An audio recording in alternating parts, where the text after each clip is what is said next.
ఈరోజు ఈ అక్రమ సంబంధాలు జరుగుతున్న నేపథ్యంలో భర్తల కోసం భార్యలు, భార్యల కోసం భర్తలు ఇలా ఒకరినొకరిని చంపుకుంటున్న రోజుల్లో ఒక భర్త మాత్రం తన భార్య కోసం ప్రాణాలకు తెగించాడు.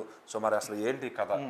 అయితే భార్య కోసం భర్త ఏం చేశాడో తెలిస్తే ఖచ్చితంగా అందరూ కూడా సలాం కొడతారు. భార్య అంటే పిచ్చిరా బాబు, ఇది కదా అసలైన వివాహ బంధం అంటే చాలా మంది కూడా ఈ యొక్క సన్నివేశాన్ని ఎగ్జాంపుల్గా తీసుకుంటున్నారు.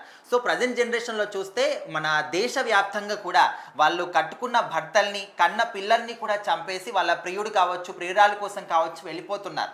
రీసెంట్గా మనం చూసాం, ఇన్స్టాగ్రామ్లో పరిచయమైనటువంటి ప్రియుడి కోసం కన్న కొడుకుని ఒక బస్ స్టాప్లో, అది కూడా 18 నెలల బాబుని బస్ స్టాండ్లో వదిలేసి తన బండి మీద ఎక్కేసి వెళ్ళిపోయింది. సో భర్త, చాలామంది భార్యలు భర్తల్ని చంపేస్తున్నారు, భర్తలు భార్యల్ని చంపేస్తూ ఉన్నారు. అంటే అక్రమ సంబంధానికి వాళ్ళకి పెళ్ళిళ్ళై పిల్లలున్నా కూడా వేరే మోజులో పడిపోయి ఈ విధంగా చేస్తున్నారు. సో ఇప్పుడు ఈ సంఘటన మాత్రం మధ్యప్రదేశ్లో జరిగింది.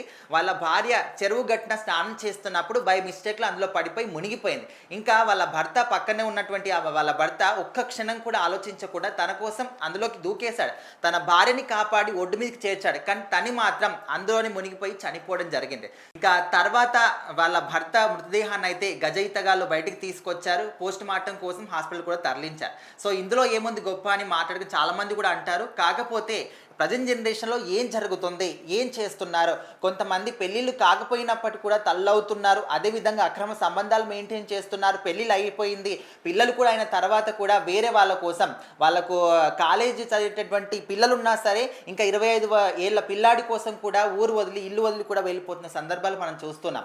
సో ఇట్లాంటి జరుగుతున్నటువంటి ఈ సమాజంలో ఇట్లాంటి సంఘటనలు కూడా జరుగుతాయి. వాళ్ళు కట్టుకున్న వాళ్ళ కోసం ప్రాణాలు కూడా లెక్క చేయరని చెప్పేసి ఈ యొక్క సంఘటన ఎగ్జాంపుల్గా చూపిస్తున్నారు.